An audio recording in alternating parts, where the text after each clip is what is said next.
This part of the video on Chapter 10 is actually calculating enthalpy, so make sure that you have a calculator handy so you can do these problems along with me. First off, I wanted to state and remind you that enthalpy is what we call a state function. I know I haven't said that yet, and I'll deal with the definition of a state function in a moment with some more examples. However, just jot down, enthalpy is a state function. We do use the symbol H for enthalpy, and if you recall, Q we use to stand for heat quantity, the quantity of heat.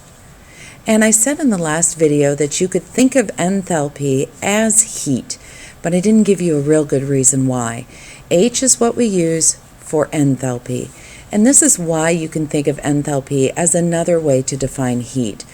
This is the actual definition for enthalpy. It says that the enthalpy of a system is equal to U. This is the internal energy of a system, plus pressure times volume.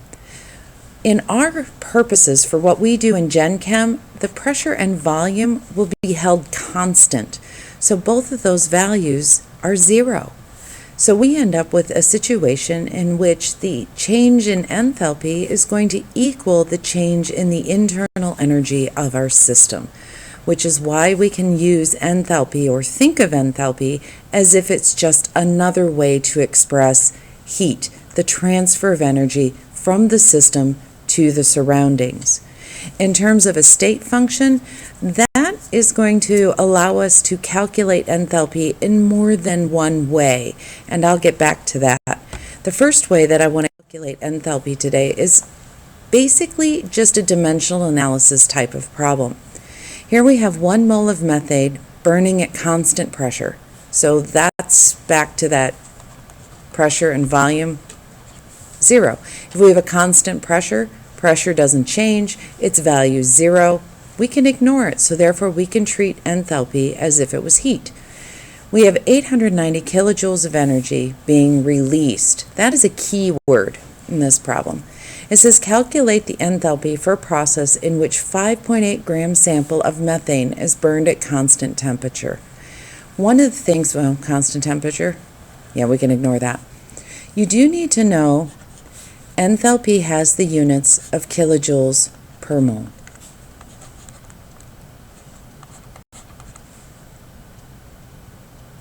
Here I have kilojoules of energy, and I have a 5.8 gram sample of methane.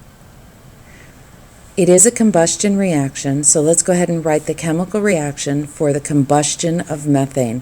At this point, if you would please pause the video and give yourself a chance to write a combustion reaction for methane. See what you can do with it.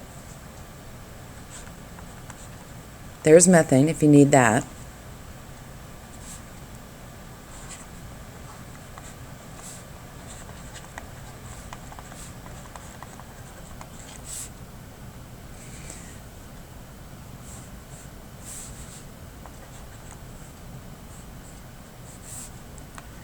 All right, that's what you should have written down for a combustion of methane. We have 5.8 grams of methane, and I want to know how much energy is released when I burn that.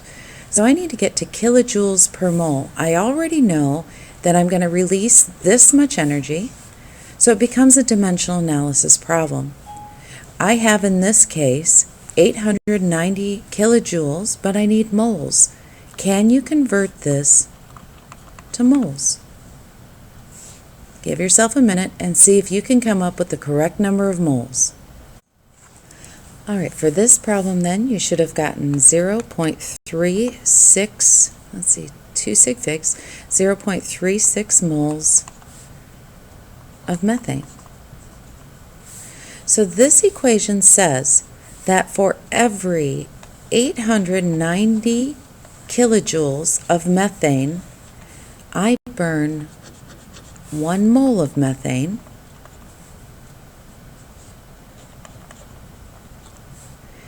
and I know that I actually have 0.36 moles of methane for this particular reaction. So the total amount of energy for this system then, those will drop out. You end up with 890.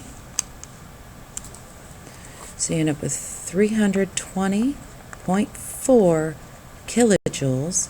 Let's see, how many sig figs did we need? 2 sig figs. So 320 kilojoules. And this is where things get kind of ugly with units. Kilojoules is dependent on how much you have.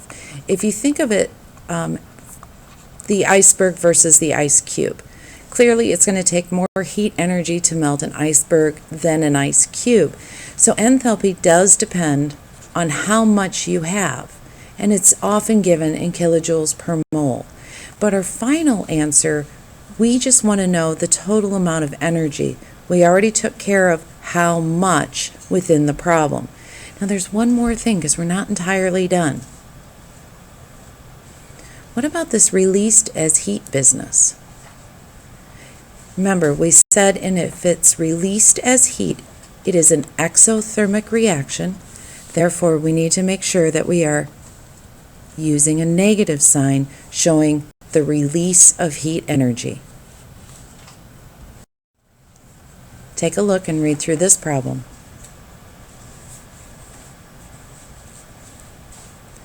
So this question's asking how much heat is released, oh, we've got that released word again, when we use 1 gram of iron.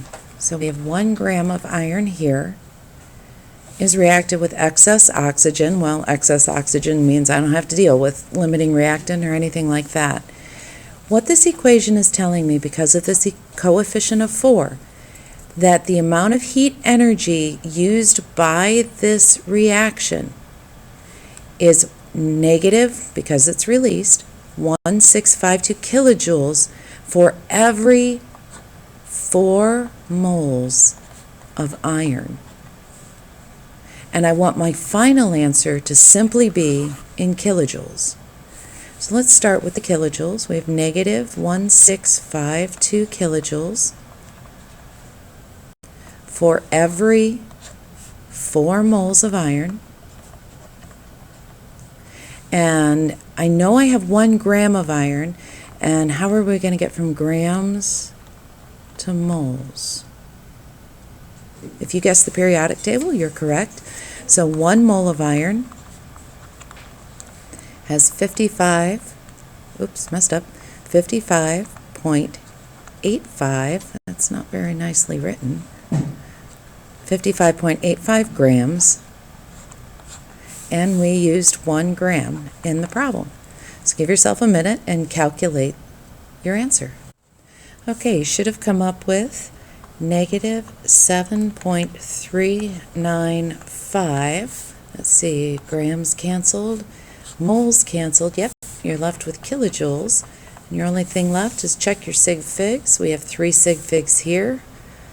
Negative 7.40 kilojoules of heat energy is released if I burn 1 gram of iron in this particular reaction for a heat pack. Did it again. So once you do the math on that, you end up with 39.597, let's see what unit, kilojoules. Let's take a look. So we need 3 sig figs. So 39.6 kilojoules. And is this going to be positive or negative? It'll be negative. There you go. All right, then the last problem I have on here is one for you to try as extra credit. Go ahead and bring that in tomorrow, completed, and you can have points for that. And then next we'll talk about enthalpy, state function, and Hess's law.